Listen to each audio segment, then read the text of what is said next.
Aku hanya pergi berlibur ke luar negeri, tapi para pedagang senjata langsung memutuskan jalur transaksi mereka, bahkan para taipan di balik Amerika Serikat pun ikut campur.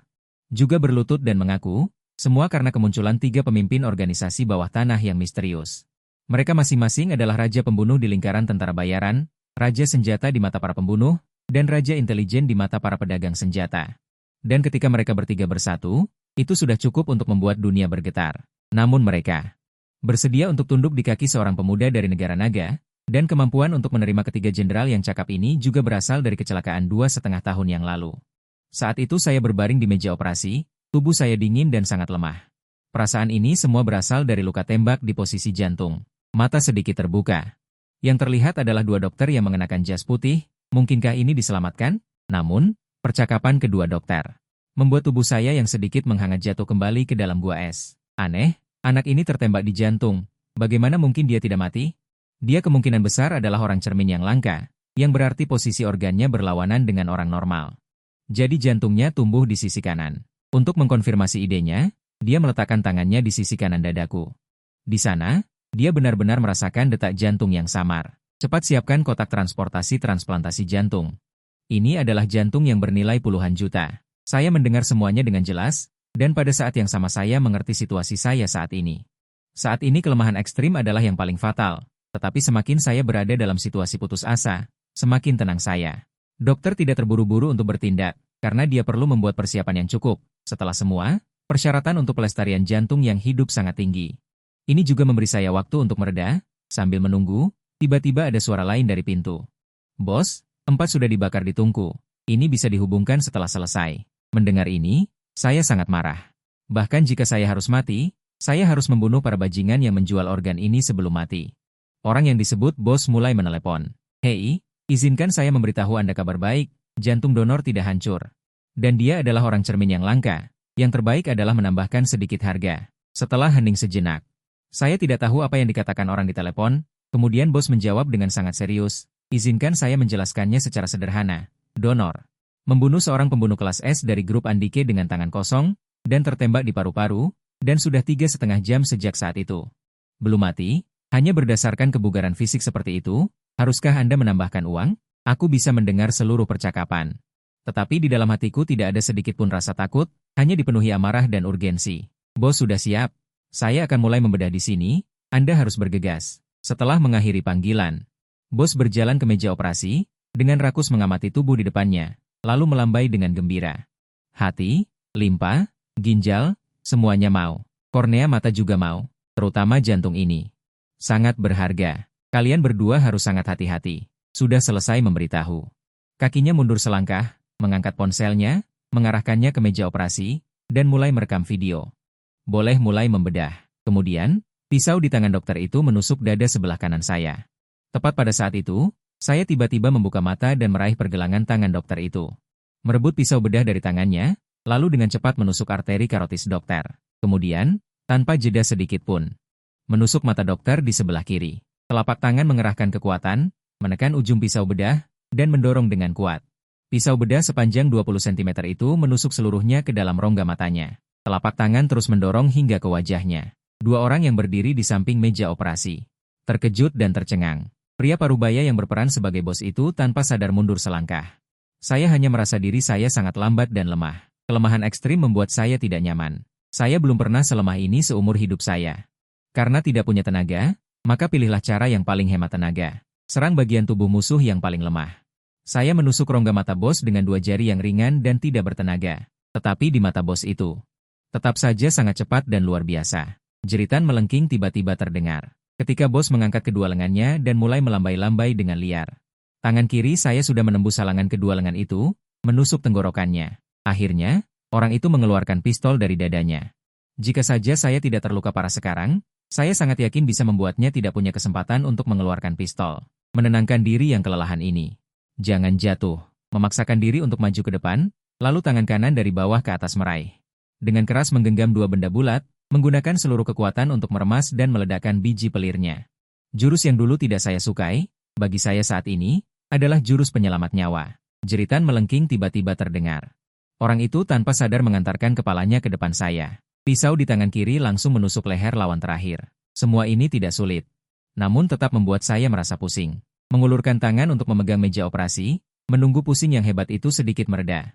Hal pertama yang saya lakukan adalah mengambil pistol di tangan. Dengan pistol di tangan, meskipun sangat lemah, saya tetap memiliki kemampuan untuk melawan.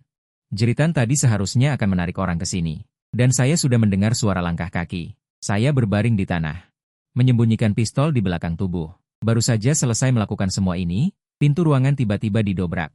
Dua orang yang tidak mengerti situasi masuk satu demi satu. Satu orang memegang pistol di tangannya, yang lain memegang tongkat besi dengan kedua tangannya. Mereka berdua ketakutan dan berbicara hal yang tidak saya mengerti. Saat itu, saya tiba-tiba mengangkat tangan. Dengan suara tembakan, keduanya jatuh ke tanah secara bersamaan. Dunia menjadi sunyi sepenuhnya. Untuk menghindari hal yang tidak diinginkan, saya dengan susah payah bangkit dari lantai dan meraih rak di samping meja operasi. Saya mengambil kapas dan memasukkannya ke luka tembak di dada saya. Rasa sakit yang merobek jiwa langsung menyelimuti seluruh tubuhku. Aku tidak bisa menahan diri untuk menarik napas dalam-dalam. Setelah selesai, aku perlahan membuka pintu. Jelas di luar adalah sebuah kuil, dan aku melihat api keluar dari dasar pagoda di kejauhan. Melihat sekeliling, tidak ada lagi orang hidup lainnya. Mempertimbangkan kuil-kuil terlantar semacam ini biasanya jauh dari pusat kota, dan dengan luka-luka saya saat ini, nekat pergi sendirian kemungkinan besar akan mati di jalan. Saya memutuskan untuk mencari bantuan. Saya mencari-cari di ruang operasi, tetapi menemukan bahwa hanya bos yang memiliki ponsel. Saya dengan susah payah berjongkok di tanah dan mengambilnya, tetapi yang mengecewakan saya, ponsel itu dibuat khusus. Di layar hanya ada 4 pilihan, berturut-turut adalah selesai, gagal, bantuan, dan SOS. Bahkan saya yang bahasa Inggrisnya buruk tahu bahwa yang terakhir berarti panggilan darurat. 3 yang pertama sangat berisiko dan kemungkinan besar akan mendatangkan kaki tangan orang-orang ini. Kemudian saya tanpa ragu menekan opsi keempat. Beberapa detik kemudian, sebuah suara pria parubaya terdengar di telepon. Apa yang bisa saya lakukan untuk Anda? Mendengar suara itu, saya melihat harapan. Tolong aku, selamatkan aku. Ketika saya membuka mata lagi, hal pertama yang saya lihat adalah botol infus yang tergantung, lalu sebuah instrumen. Dan seorang pria duduk di sudut. Dengan suara serak, aku mengucapkan sepatah kata. Pria kulit putih yang duduk di sudut itu tiba-tiba bangkit dan berjalan mendekat. Ya Tuhan, kau akhirnya hidup. Minumlah. Kemudian dia berkata dengan lega dan gembira, hadiahnya $100.000, biaya pengobatan $388.000. Bagaimana Anda ingin membayarnya? Aku membuka mulutku, ragu sejenak, dan akhirnya menjawab dengan suara pelan. Barang-barang dan dokumen saya dibakar. Wajah pria kulit putih itu langsung muram. Untuk menyelamatkanmu, saya membayar di muka biaya pengobatan. Selain itu, saya membayar di muka uang bantuan sebesar $720.000 AS kepada mitra. Anda perlu segera membayar sisa dolar AS. Kemudian matanya bergerak ke bawah, menatap tajam ke mata saya. Apakah Anda punya uang ini? Aku tidak berani menatap matanya karena aku sama sekali tidak bisa mendapatkan uang sebanyak itu. Tetapi masih merendahkan suara dan menjawab dengan jujur, saya pasti akan mengembalikan uang itu sepenuhnya kepada Anda. Pria kulit putih itu tidak terburu-buru, menatapku dengan seksama untuk waktu yang lama, lalu tiba-tiba berkata, sebenarnya aku sudah memperkirakan hal ini mungkin terjadi, tapi aku tetap memilih untuk menyelamatkanmu. Aku langsung mengerti. Tentu saja, ada imbalan untuk apa yang diberikan. Karena dia tidak menginginkan uang, dia pasti menginginkan aku. Perkenalkan diri, nama saya Luka, saya seorang broker. Lalu, apa identitasmu? Pembunuh bayaran, tentara bayaran, petugas kebersihan, pedagang senjata? Atau pedagang informasi, karena kamu menggunakan dark web untuk meminta bantuan, kamu pasti bukan orang biasa. Aku menjawab dengan diam. Luka tidak kecewa, malah tertawa. Aku tidak bisa lagi diam. Karena kamu bersedia menyelamatkanku, pasti ada cara yang bisa kamu lakukan tanpa uang, kan? Aku punya pekerjaan besar yang membutuhkan pembunuh bayaran keturunan Tionghoa yang ahli dalam pembunuhan jarak dekat tanpa senjata. Kondisimu sangat cocok. Yang terpenting, tugas ini memiliki hadiah sebesar $1 juta AS. Ya, $1 juta AS 1 juta. Luka melambaikan tangannya. Aku tidak ingin tahu asal-usulmu, aku juga tidak ingin tahu rahasiamu. Sekarang aku akan mengambil tugas besar ini, mendapatkan hadiahnya, kita bagi 2.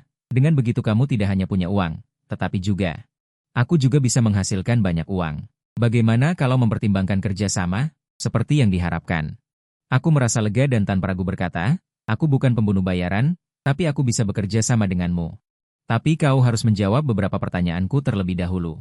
Aku ingin tahu siapa orang-orang yang mencoba membunuhku kemarin. Luka tersenyum tipis. Pertama, aku akan mengoreksi kesalahanmu. Kau sudah koma selama 4 hari, jadi bukan kemarin kejadiannya. Selain itu, Orang-orang yang mencoba membunuhmu adalah petugas kebersihan. Mereka bertugas menghancurkan mayat dan membersihkan jejak. Selain itu, ponsel ini diambil dari tanganmu. Sejauh yang aku tahu, orang yang bertanggung jawab untuk menghubungkan dengan akun tersebut memiliki hubungan dekat dengan grup Andike. Mengapa pembunuh bayaran dari grup itu ingin membunuhmu? Karena kita bekerja sama, aku juga tidak ingin membuat masalah untuk diriku sendiri. Jadi tolong jujur. Aku sedikit tak berdaya. Sebenarnya aku hanya berlibur ke Thailand. Karena tidak ada yang bisa dilakukan, aku hanya ingin mencari game tinju dan bertukar pikiran dengan orang-orang. Namun, baru saja aku memasuki game tinju, tiba-tiba dua orang masuk dan mulai menembak tanpa pandang bulu. Kau seharusnya bisa menebak apa yang terjadi selanjutnya. Lalu kau masih bertahan sampai aku muncul. Luka menghela napas. Itu bagus. Jika hanya terluka secara tidak sengaja, maka tidak masalah. Kita bisa bekerja sama. Dan aku juga diam-diam mencatat grup pembunuh Andike ini. Kemudian aku memperkenalkan diriku. Nama saya Gao Yi, ahli dalam kungfu Tiongkok. Luka tertegun. Maksudmu, saat melenyapkan si pembersih, kamu juga menggunakan kungfu? Jangan bercanda. Itu hanya untuk pertunjukan. Aku berlatih kungfu untuk membunuh musuh yang sebenarnya, bukan hanya gerakan palsu seperti cambuk 5 seri. Sudahlah, percuma menjelaskan padamu. Luka mengangguk acuh tak acuh. Mampu melenyapkan target dengan efisien menggunakan tangan kosong.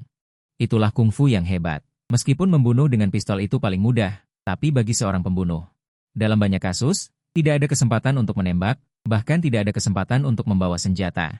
Kau memang terlahir sebagai pembunuh. Kita bekerja sama. Kungfu bisa menghasilkan banyak uang bagimu. Mendengar tentang menghasilkan uang, aku juga jadi tertarik. Lagi pula, aku datang ke Thailand untuk mencari peluang menghasilkan uang. Tapi aku juga punya prinsip sendiri. Aku tidak akan melakukan jika itu untuk membunuh orang baik atau orang biasa. Orang baik mana yang bernilai hadiah $1 juta? Targetnya bernama Grey, seorang panglima perang besar. Wilayah yang dikuasainya adalah neraka dunia. Dihukum karena kejahatan terhadap kemanusiaan dengan hukuman 460 tahun. Bagaimana menurutmu tentang melenyapkan orang seperti ini? Harus bekerja sama. Uang ini pasti kudapatkan. Setelah lukamu sembuh. Kita akan membahas detailnya lebih lanjut. Beberapa hari berikutnya, waktu tidurku semakin berkurang. Pada hari kelima, aku sudah bisa turun dari tempat tidur dan berjalan. Pada hari ke-10, Luka datang ke rumah sakit 7. Karena kau bukan pembunuh, kita tidak mungkin menerima pekerjaan besar. Mari kenali dulu alur kerja seorang pembunuh. Kumpulkan beberapa pengalaman. Bagaimana menurutmu? Aku rasa itu masuk akal. Kalau begitu, ambil beberapa tugas kecil untuk berlatih. Luka mengeluarkan ponselnya dan menyerahkannya kepadaku.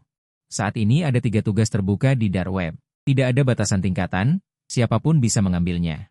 Hadiah tugas pertama adalah yang tertinggi, bernilai $100.000 AS. Aku melihatnya sekilas dan langsung menyerah. Nyawa seorang jenderal hanya dihargai 100.000, risiko dan keuntungannya jelas tidak sebanding. Yang kedua adalah tugas senilai $50.000. Target kali ini adalah seorang wanita cantik. Tubuhnya sangat. Wow, aku sedikit penasaran karena wanita ini terlihat tidak terlalu tua. Tapi aku tidak tahu mengapa dia diberi hadiah di dark web. Datanya sangat detail, dan persyaratan tugasnya juga sangat jelas. Yaitu, wanita ini harus mati karena kecelakaan. Standar penilaiannya adalah melihat hasil pengumuman polisi. Jika meninggal karena pembunuhan, maka tugas dianggap gagal. Jika dinyatakan meninggal karena kecelakaan, maka dianggap berhasil. Aku sedikit bingung. Menoleh ke Luka, bisakah kau ceritakan tentang wanita ini? Terlalu mudah. Wanita ini adalah kekasih seorang pria kaya. Untuk menghindari masalah, dia bersedia membayar sejumlah kecil uang untuk membunuhnya. Ini sangat hemat bagi orang kaya. Tapi lihat, batas waktu tugas ini adalah 1 bulan. Ini menunjukkan bahwa pihak yang memasang tugas sangat terburu-buru. Dan kemudian, tugas ini sudah dipasang selama 2,5 minggu. Tapi tidak ada yang mengambil tugas ini. Apa artinya ini? Artinya tugas ini agak merepotkan. Mungkin identitas wanita ini tidak sederhana. Luka melakukan pencarian online dan benar saja. Wanita ini adalah seorang influencer besar dengan jutaan pengikut. Tugas ini bisa diambil, cukup atur kecelakaan mobil. Tidak, aku tidak akan mengambil tugas ini. Meskipun dia bukan orang baik, dia tidak pantas mati. Dia akan membuatku berhati-hati. Gao Yi segera keluar dari halaman tugas wanita itu dan kemudian melihat tugas dengan imbalan 23.000. Luka menghela napas setelah melihatnya. Tugas ini tidak cocok. Uangnya terlalu sedikit. Targetnya juga terlalu berbahaya. Dan tugas itu sudah dipasang setidaknya selama 3 tahun, tapi targetnya masih hidup sampai sekarang. Tentu saja, semua pembunuh bayaran di Asia Tenggara tahu tentang tugas ini. Pihak yang menugaskan adalah seorang ayah yang kehilangan anaknya. Dia mengeluarkan seluruh hartanya untuk menawarkan hadiah kepada binatang yang membunuh putrinya. Tugas ini cukup terkenal. Tapi tidak ada yang mau mengambilnya. Setelah Luka selesai berbicara, dia bersiap untuk memeriksa tugas lain di daerah terdekat. Tidak perlu mencari lagi. Aku akan mengambil tugas ini. Dengan tugas membela keadilan. Untuk memulai karirku sebagai pembunuh bayaran, ini terlalu bagus. Kau gila? Tugas ini tidak sederhana. Targetnya adalah pemilik perusahaan dan sering kembali ke rumah, dan dia selalu dikelilingi oleh banyak penjaga bersenjata. Tidak perlu dikatakan lagi. Ini adalah tugas pertamaku. Anggap saja sebagai latihan. Bahkan jika itu untuk membuatmu terkenal, tidak masalah. Aku akan sangat senang menyingkirkan bajingan seperti itu. Ada pepatah kuno di Tiongkok yang disebut, keuntungan kecil, penjualan besar.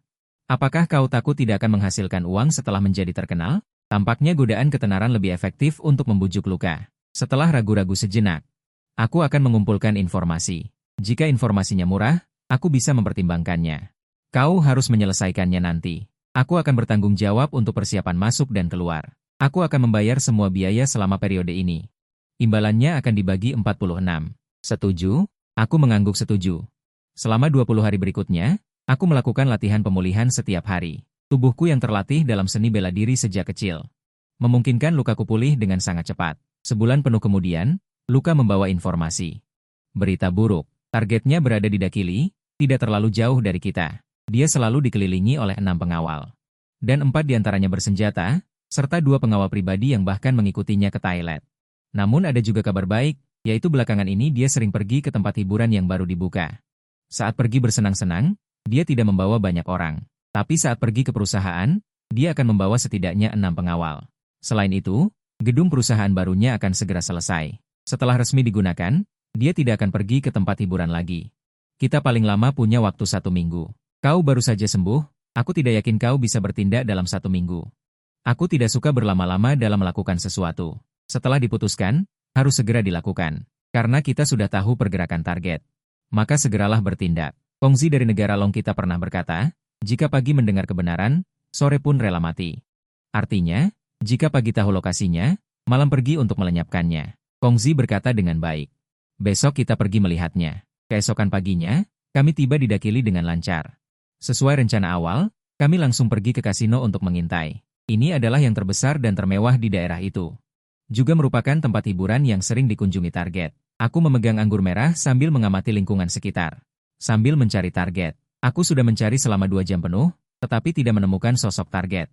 Dia mungkin tidak akan datang hari ini. Mari kita makan dulu, tunggu sampai jam 8. Terlepas dari apakah target muncul atau tidak, kita harus pergi. Begitu kata-kata itu selesai diucapkan. 3 mobil mewah muncul bersamaan di depan pintu kasino. Alfa di tengah, pintu mobil terbuka. Seorang pria parubaya dengan kacamata hitam keluar. Target muncul. Sial, kenapa dia membawa senjata?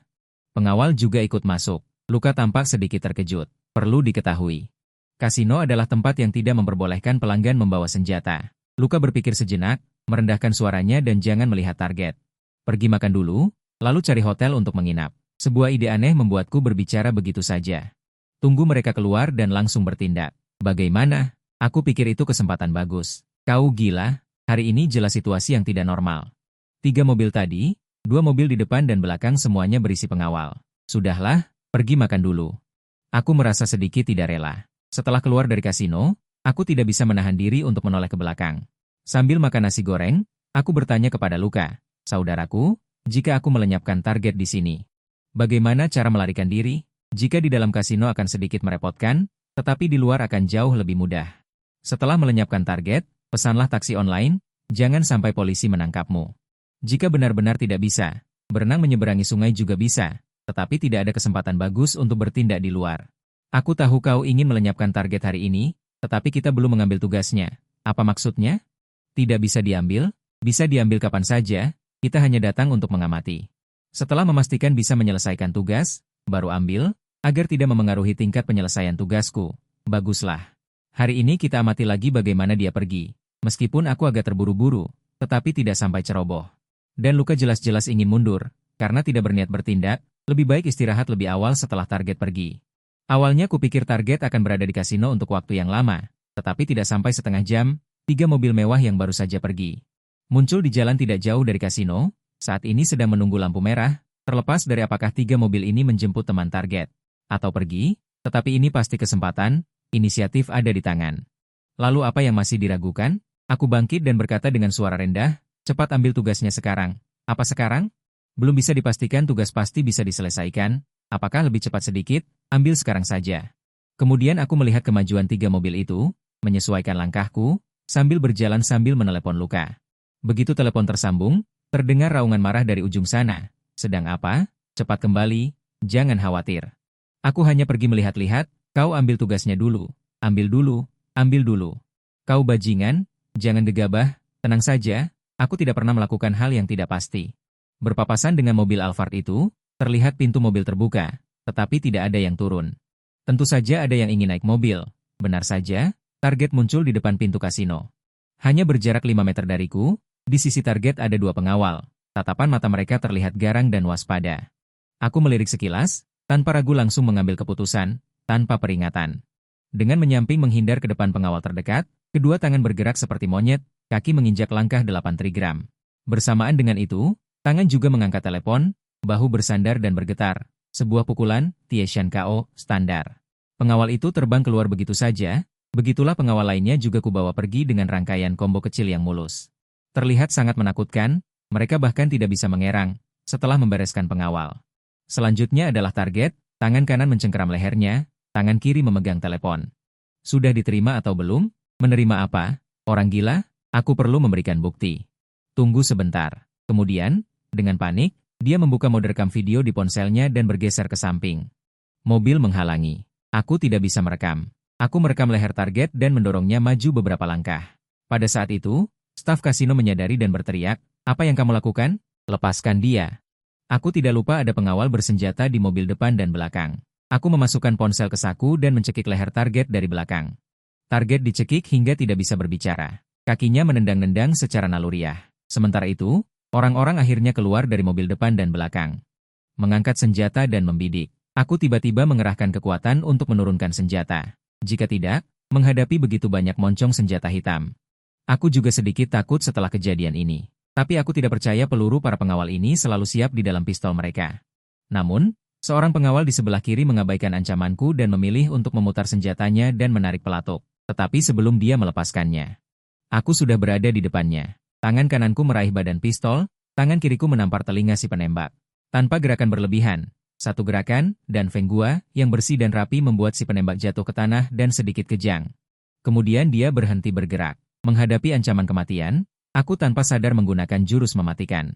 Detik berikutnya, aku melompat dan meraih pistol yang tergantung di udara, memutarnya, dan menembak 3 kali berturut-turut di udara. Seketika dunia menjadi tenang. Saat ini, Luka dengan ragu-ragu terengah-engah dan berlari mendekat, mengarahkan ponselnya ke arah kami dan mengeluarkan suara gemetar. Sekarang, biarkan dia melihat ke arahku agar aku bisa merekam wajahnya dengan jelas. Aku memutar target. Biarkan Luka merekam wajah target. Kemudian, lengan kiriku langsung mengerahkan kekuatan. Target segera berhenti memukul. Matanya juga ikut melotot keluar. Lehernya patah. Ya, benar. Sepertinya masih kurang. Tidak bisa memastikan kematian target. Darah berceceran di tanah. Sudah selesai merekamnya? Dasar orang gila. Tangan Luka yang memegang ponsel terus bergetar. Penampilannya yang kehilangan kendali atas anggota tubuhnya sangat lucu. Ayo, masuk ke mobil. Aku mengambil pistol di tanah dan melemparkannya ke dalam mobil.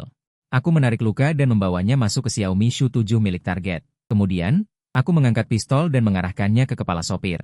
Jalankan mobilnya, atau aku tembak kau. Sopir dengan gugup segera menyalakan mobil. Aku melihat ke arah pintu masuk kasino, tidak ada kekacauan seperti yang dibayangkan. Karena semuanya terjadi terlalu cepat, sehingga petugas keamanan di dalam belum sempat bereaksi. Luka duduk di dalam mobil dan mengirimkan bukti. Dan dengan kecepatan cahaya, itu disetujui. Kemudian, Luka tertegun. Ya ampun. Sepertinya kita memecahkan rekor. Hanya butuh 16 detik dari menerima tugas hingga menyelesaikannya. Kemudian, kami melewati bea cukai dan melarikan diri dari sini. Merangkak ke darat, aku menanggalkan pakaian basahku dan mengeluarkan pakaian baru dari tas untuk berganti. Luka tidak tahu apakah karena gugup atau kedinginan, dia gemetar sehingga tidak bisa berbicara dengan jelas. Cepat ganti baju dan pergi. Menunggu di sini untuk ditangkap orang. Luka yang seharusnya sudah ahli agak linglung. Ini bisa dimaklumi. Dia hanya seorang pengumpul informasi, jarang berpartisipasi dalam aksi yang sebenarnya. Aku sudah di bidang ini selama 17 tahun. Aku belum pernah melihat orang sepertimu. Setelah tenang beberapa saat, dia mencoba untuk menyelesaikan perkataannya. Setelah Luka selesai berganti pakaian, Kami melarikan diri semalaman ke sebuah kota kecil bernama Chiang Mai. Hadiah sudah ditransfer. Ini benar-benar misi tercepat dalam sejarah. Luka masuk ke dark web dan melihatnya berulang kali. Senyum muncul di wajahnya tanpa sadar. Bagus sekali. Aku tidak bisa menahan diri untuk menggosok tanganku. Hari-hari tanpa uang sepeser pun di tubuhku. Benar-benar sudah cukup. Aku menatap Luka dengan penuh harap. Dia juga tidak ragu sedikit pun. Kita sudah sepakat sebelumnya, komisi dibagi rata. Jadi kamu punya $10.150 AS. Baik, baik. Bisakah dibayar tunai? Tentu saja tidak tunai. Bitcoin. Menerima uang ternyata diselesaikan dengan ini. Untuk hal-hal di luar jangkauan pengetahuanku. Luka juga memberiku penjelasan. Meskipun aku tidak terlalu memahaminya, tapi intinya aku mengerti. Jika diselesaikan dengan ini, aman, efisien, dan menghemat masalah pencucian uang. Selain itu, ada ruang pertumbuhan yang besar. Sebagai orang Tiongkok, aku secara naluriah menolak mata uang elektronik virtual semacam ini. Karena harganya terlalu fluktuatif, ada kemungkinan akan runtuh. Lebih baik ditukar dengan uang tunai dan disimpan di bank. Setelah membagi komisi, aku melunasi semua biaya yang aku hutangi pada Luka. Masih tersisa 1.990 Bitcoin. Aku menghela napas lega. Rasanya enak tidak punya utang. Sekarang kita bisa membicarakan misi besar itu. Luka ragu sejenak. Watakmu ini benar-benar agak gegabah. Aku khawatir tentangmu. Aku memotong perkataannya selanjutnya. Apakah kamu tahu apa inti dari seni bela diri? Yaitu mencari kelemahan lawan. Serangan cepat. Jika tidak ada kesempatan, cari kesempatan, bahkan ciptakan kesempatan. Setelah ditentukan, harus segera ditangkap dengan tegas. Jadi aku akan maju jika bisa maju, tapi harus mundur segera jika harus mundur. Apakah kamu mengerti? Ini ketegasan, bukan gegabah. Baiklah, baiklah, aku tidak bisa berdebat denganmu. Sekarang mari kita bicarakan tentang misi. Menyusun rencana. Tapi Luka masih terlihat ragu, seolah-olah tidak ingin mengatakannya. Kutebak hanya ada satu kemungkinan. Apakah sudah banyak orang yang meninggal? Kau tahu? Luka membelalakan mata, seolah ketahuan. Baiklah, aku harus memberitahumu yang sebenarnya. Meskipun hadiah untuk tugas ini mencapai $1 juta AS, 76 orang telah meninggal dalam tugas ini, dan 2 kelompok tentara bayaran juga musnah karenanya. Aku semakin penasaran, sebenarnya orang macam apa dia ini? Luka melihat keraguanku. Lanjutkan, targetnya adalah seorang panglima perang. Dia memiliki pasukan 3.000 orang. Kemudian dia mendekatkan ponselnya ke arahku.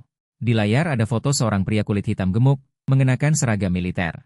Pemberontak gerilya menguasai kota bernama Suakoko. Ini juga cukup mudah dibunuh. Bagaimana bisa begitu banyak orang mati? Mungkinkah ada alasan lain? Hehe, memang ada masalah besar. Kota ini berada di wilayah hutan hujan. Kota ini sangat miskin. Populasinya kurang dari 50.000 jiwa. Semuanya orang kulit hitam.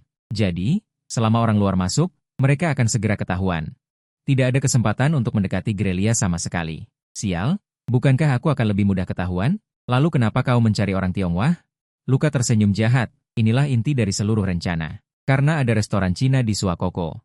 Gerilya pergi setidaknya sebulan sekali. Jadi, kau hanya perlu mencari orang Tionghoa yang bisa menjatuhkan gerilya dengan tangan kosong. Ya, sesederhana itu.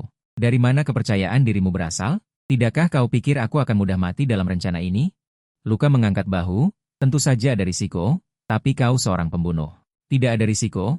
Mengapa aku harus membiarkanmu mendapatkan $500.000 AS? Kata-kata ini sepertinya tidak ada yang salah. Benar saja, tidak ada uang yang mudah didapatkan di dunia ini.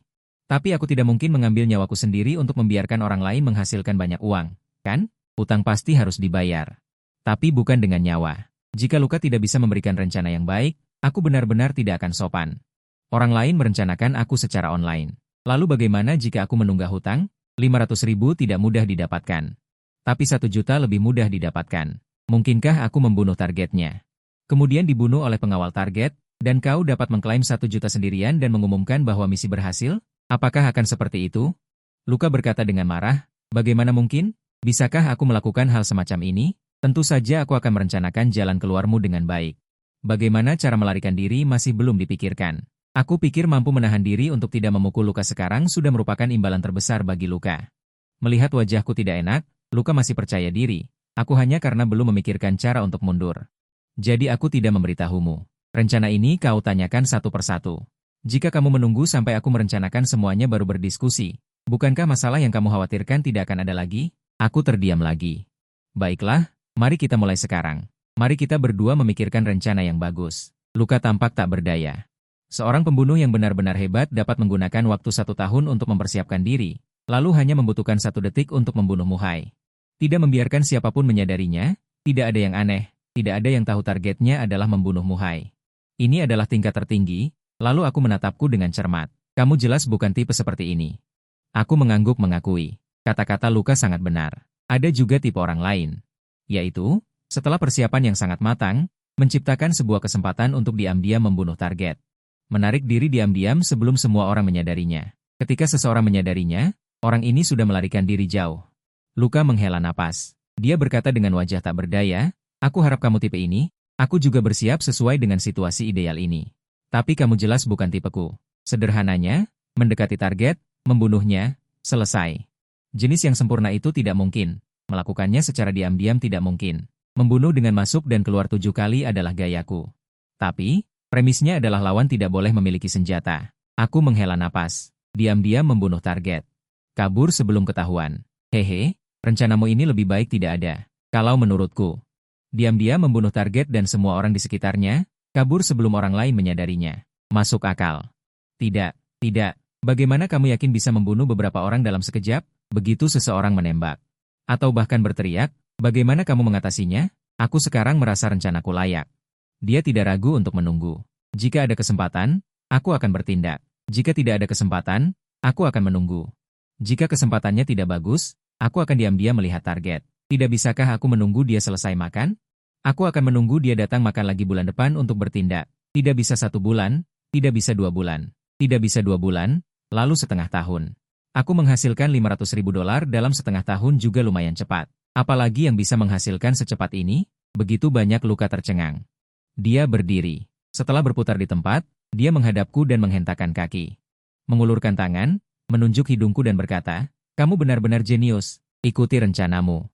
Lalu sudah tidak ada lagi, otak orang bodoh ini jelas tidak cukup. Ceritakan padaku detail tentang restoran itu. Luka mengangkat alisnya. Tidak ada informasi apapun secara online. Tunggu sampai kita sampai di lokasi untuk melihatnya. Lalu, mengapa dia pergi ke restoran Cina sebulan sekali? Karena dia suka makan masakan restoran ini. Restoran Gong ini menyajikan masakan apa? Rasanya seperti apa? Apakah ini restoran paling terkenal di daerah ini? Apakah ini satu-satunya restoran Cina di daerah ini? Apakah pemiliknya orang Tionghoa atau lokal? Apakah koki dari Tiongkok atau lokal? Dengan identitas apa aku menyusup ke sana? Koki atau pelayan? Serangkaian pertanyaan membuat Luka tercengang. Aku tidak tahu apakah harus bersyukur atau kecewa. Hanya karena kekurangan orang Tionghoa, dia berani berinvestasi menyelamatkan nyawanya dengan ide yang samar. Setelah berpikir sejenak, aku mengangguk setuju. Baik, aku mengerti. Mengerti apa? Urus paspor dulu.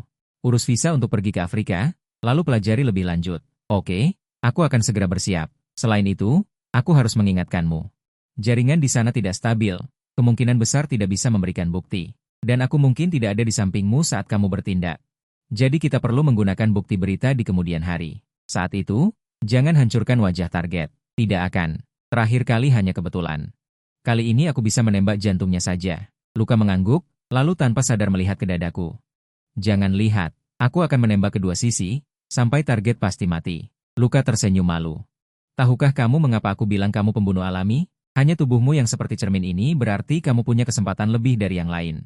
Pembunuh jarang menembak kepala untuk memastikan. Bahkan pembunuh grup Andike membuat kesalahan dan tidak menyadari kamu masih hidup. Hahaha, siapa bilang mereka tidak menembak lagi? Mereka menembak kepala semua orang untuk memastikan. Tawa Luka berhenti tiba-tiba.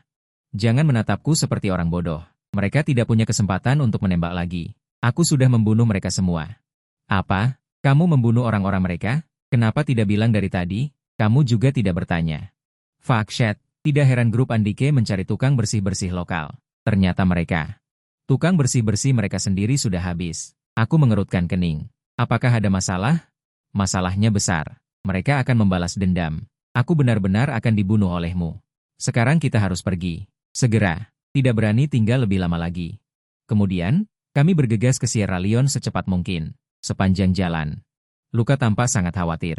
Apa yang kamu takutkan? Hanya karena Andike adalah grup pembunuh nomor 1? Luka menggelengkan kepala, lalu mengangguk lagi, dan kemudian berusaha memaksakan senyum. Kamu tidak mengerti. Grup Andike sangat kuat, tapi bukan itu alasan aku takut pada mereka. Apakah kamu punya masalah dengan mereka? Luka langsung menunjukkan ekspresi panik. Sepertinya aku benar. Sebenarnya siapa kamu? Kamu benar-benar bukan pembunuh? Sudahlah, berhenti berpura-pura. Tingkat ketakutanmu agak berlebihan. Apakah kamu mengkhawatirkan dirimu sendiri, atau gabungan dari masalah kita berdua? Jadi, kamu merasa lebih berbahaya, lebih takut, kan? Ceritakan apa yang terjadi. Luka ragu-ragu lama, masih tanpa khawatir, lalu seolah-olah telah mengambil keputusan. Perlahan berkata, dulu aku adalah seorang pembunuh, dan pembunuh yang aku ikuti ini berasal dari organisasi terkenal. Dia sangat terkenal, tetapi tidak ada yang tahu identitasnya. Tetapi grup Andike memasang jebakan, dengan tepat menghancurkan seluruh organisasi kami. Dan aku baru saja bergabung. Belum memenuhi syarat untuk menarik perhatian grup Andike, jadi aku lolos dari malapetaka. Siapa yang kamu ikuti sebelumnya? Sudah berapa lama berlalu? 6 tahun? Lalu kenapa kamu takut? Kalau ada apa-apa, kamu sudah mati dari dulu. Ini meninggalkan trauma psikologis. Saat mengatakan ini, hatiku berdebar kencang. Sial, tugas terakhir. Wajahku difoto. Pasti ada kamera pengawas di depan kasino. Kamu juga mungkin ikut terfoto. Ya, itulah mengapa aku takut. Sudahlah, selesaikan dulu tugas besar ini. Bahkan jika harus bersembunyi. Harus punya cukup uang. Tak disangka, Luka ternyata pernah menjadi anak buah pembunuh terkenal. Meskipun energinya terbatas. Tetapi pengetahuannya benar-benar ada. Luka berkata bahwa seorang pembunuh harus serba bisa. Sepertinya aku benar-benar perlu mempelajari suatu keterampilan.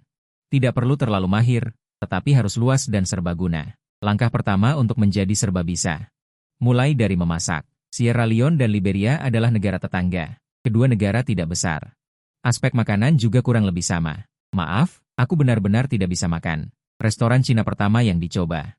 Aku benar-benar ingin menghancurkan toko itu. Karena restoran ini, selain papa namanya yang restoran Cina, sisanya semua adalah ciri khas lokal. Sepanci daging ayam rebus entah apa, rasa manis dan pedas yang sangat kuat menutupi bau amis dan kotoran ayam. Melihat penduduk setempat menuangkan esensi jiwa ini ke nasi, dan memakannya dengan tangan dengan nikmat. Kemudian aku dengan berat hati memakan satu suap lagi. Masih sulit diterima. Kemudian aku tanpa daya menatap Luka. Ini adalah restoran Cina terpopuler yang kamu temukan? Luka menjawab dengan suara rendah, jangan ukur selera penduduk setempat dengan kebiasaan makanmu. Menurutmu itu adalah tumpukan kotoran. Tetapi aku juga tidak bisa memakannya. Jangan ragu, restoran ini adalah restoran Cina favorit penduduk setempat. Sebenarnya tidak juga. Meskipun aku tidak terlalu pandai memasak, tetapi aku pikir membuat ikan asam manis Westlake saja sudah bisa menarik. Itu. Jika menyelinap masuk sebagai pelayan dan makan ini setiap hari, lebih baik langsung menyelinap masuk sebagai juru masak, ada masa depan. Beberapa hari kemudian, sambil menikmati berbagai makanan lokal, kami terus berpindah tempat tinggal dan segera tiba di dekat tujuan. Setelah membahas rencana selanjutnya, kami berpisah menjadi dua kelompok. Aku sendiri pergi ke Suakake. Sementara Luka membeli pesawat kecil spiral berusia 20 tahun untuk menjemput dari luar. Aku berdiri di pinggir jalan menunggu mobil. Seorang penduduk lokal berkulit gelap mendekat. Mereka memanggilku Xiao Hei. Bos, mau beli kayu? Saya bisa mengantar Anda. Ayo pergi. Tidak, saya masih punya tamu. Pesawatnya akan segera tiba. Ada juga kopilot 10 yuan, kursi belakang 6 yuan. Baiklah, kursi belakang saja. Tuan, di mana ada restoran? Restoran Tiongkok adalah yang terbaik di sini. Mahal bagi kami. Tetapi murah untuk bos seperti Anda. Saya berpikir sejenak, lebih baik mencari tempat tinggal dulu. Saya ingat apa yang Luka perintahkan. Yang pertama adalah tidak menunjukkan rasa takut. Kalau tidak, bagaimana saya bisa menyelinap ke restoran sebagai pelayan atau juru masak? Saya menunggu selama 2,5 jam. Sebuah pesawat berkapasitas 20 orang, ternyata ada 34 orang. Namun, Xiao Hei tidak menyapa mereka. Kelompok orang ini malah berlari ke arah kami. Selanjutnya, saya mengalami apa yang disebut keputusasaan. Hanya dengan truk pickup bobrok ini, 24 orang bisa masuk. Saya pikir orang-orang yang tersisa harus menunggu bus berikutnya. Akibatnya, mereka semua duduk di atap mobil. Kemudian mobil itu melaju dengan susah payah di jalan tanah yang relatif rata. Setelah menempuh jarak sekitar 5 km, orang-orang di dalam mobil perlahan bubar. Bos, mau makan atau menginap di hotel? Saya berpikir sejenak, lebih baik makan dulu. Tidak mungkin. Aku masih tidak bisa menahan diri untuk melihat seperti apa restoran itu. Xiao Hei menyalakan mobil, kali ini kecepatannya jelas lebih cepat. Di sepanjang jalan, ada rumah-rumah bobrok. Segera mobil Xiao Hei berhenti di tempat yang tidak bisa saya gambarkan. Dengan lembaran besi sebagai atap dan beberapa tungku tanah liat yang dipasang di bawahnya. Di bawah naungan ada sebuah rumah kecil. Dan seorang lelaki tua kulit hitam duduk di depan pintu. Aku punya firasat buruk dan menatap Xiao Hei dengan gugup. Bos, sudah sampai. Restoran kota Tiongkok. Sial, Pasti ada restoran Tiongkok lain. Harus ada, harus. Kemudian saya bertanya kepada Xiao Hei dengan sedikit ketidakpuasan. Apakah tidak ada restoran lain? Ada, bos. Tapi hanya ada satu restoran Tiongkok ini. Sulit. Jika restoran hanya sebuah tenda seperti ini, semuanya akan terlihat jelas dari luar sebelum kita bertindak. Bagaimana kita bisa menyelesaikan misi? Aku tidak berani menunjukkan terlalu banyak kegembiraan. Dan berkata dengan nada menghina, antar aku ke hotel dulu. Xiao Hei menyalakan mobil dan terus melaju.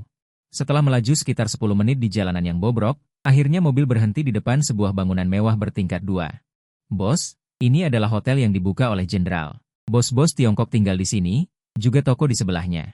Itu juga dibuka oleh bos-bos Tiongkok, sangat nyaman untuk membeli apapun. Setelah meninggalkan nomor telepon Xiao Hei, saya masuk ke hotel. 4 orang Tiongkok duduk di lobi, dan ketika mereka melihat saya masuk, mereka segera berhenti berbicara. Tempat ini terasa aneh di mana-mana. Salah seorang pria parubaya yang tampak cerdas tersenyum dan menyapa saya. Saudara, di mana Anda mencari nafkah? Setelah beberapa percakapan, saya mengetahui bahwa mereka semua adalah pedagang kayu. Meskipun mereka bersaing, mereka telah mencapai fakta harga. Kemudian saya juga berpura-pura menjadi pedagang. Saya dengar kayu di sini murah, ingin datang dan mencari untung. Saya tidak mengerti apa-apa, takut merusak pasar. Saya mohon saudara-saudara senior untuk memberi petunjuk. Beberapa basa-basi dan sopan santun mendekatkan hubungan mereka. Salah seorang yang bernama Laulin menjawab sambil tersenyum. Adik kecil, Anda masih muda dan sukses. Kita punya kesempatan untuk bekerja sama. Kemudian saya bertanya dengan nada santai. Bagaimana kalian menyelesaikan masalah makan? Mendengar ini, mereka semua mengeluh tentang betapa tidak enaknya makanan di sini. Anda yang baru bisa pergi ke restoran Tiongkok selama 2 hari. Jika tidak bisa, pergi saja ke supermarket di sebelah untuk membeli mie instan. Ganti-gantian seperti ini. Cukup untuk menahan Anda sampai Anda membeli kayu dan pergi. Hotel punya dapur, tidak bisakah Anda memasak sendiri? Ekspresi beberapa orang itu langsung berubah ketika mendengar ini. Saudara, tidak apa-apa jika mulut Anda sedikit menderita. Jangan mencari masalah untuk diri sendiri. Saya sedikit bingung. Laulin melanjutkan, jika Anda memasak sendiri, tidak lama kemudian jenderal akan datang untuk menumpang makan. Anda juga tahu situasinya di sini. Jika jenderal datang setiap hari, bagaimana kita bisa berbisnis? Jantung saya berdebar kencang. Menjadi juru masak untuk jenderal bukankah rencana yang sempurna? Kata-kata Laulin selanjutnya membuat saya mengurungkan niat itu. Jenderal sangat berhati-hati. Dia tidak akan merekrut juru masak. Dan setiap kali makan, tempat itu harus dikosongkan. Kami bahkan tidak bisa keluar dari pintu, dan seseorang akan mengawasi juru masak. Dan hotel juga akan dikepung sepenuhnya. Saya beritahu Anda, kami tidak akan mencelakai Anda, dan jangan membuat masalah bagi kami. Saya segera menyatakan sikap saya, bahwa saya tidak akan pernah memasak di hotel. Kemudian saya mencari alasan untuk kembali ke kamar. Mengirim pesan kepada Luka dengan tulisan, menceritakan situasinya secara kasar, dan memberitahunya tentang rencana saya untuk membuka restoran. Seperti kata pepatah, waktu adalah uang, efisiensi adalah emas. Langkah pertama adalah hidangan. Saya sangat ingin mencicipi seperti apa kualitas masakan yang dibuat oleh Maret. Keesokan paginya, saya menghubungi Xiao Hei untuk datang ke restoran Huaxia, mencicipi ayam rebus andalan restoran. Aroma yang sudah lama hilang menyerbu lidah saya. Sangat pedas dan sedikit asam. Daging ayamnya agak keras, tapi tidak amis sama sekali. Namun, sebagai orang Tionghoa yang berada di puncak rantai makanan, penilaian yang bisa saya berikan hanyalah bahwa hidangan ini lumayan. Kebiasaan makan tidak ada yang lebih tinggi atau lebih rendah. Namun, dibatasi oleh wilayah, misalnya jika orang selatan makan mie setiap hari, mereka mungkin tidak tahan. Apalagi menyuruhku makan tahu air manis, aku mungkin akan gila. Restoran ini hanya membuat ayam rebus. Jadi, bagaimana caranya mengalahkan pesaing dengan mudah? Aku bahkan tidak bisa memasak ayam masak besar atau ayam huangmen. Setelah dipikir-pikir, ayam kampung rebus dalam panci besi ala petani sepertinya lebih cocok. Saya memberitahu Xiao Hei tentang ide saya untuk membuka restoran.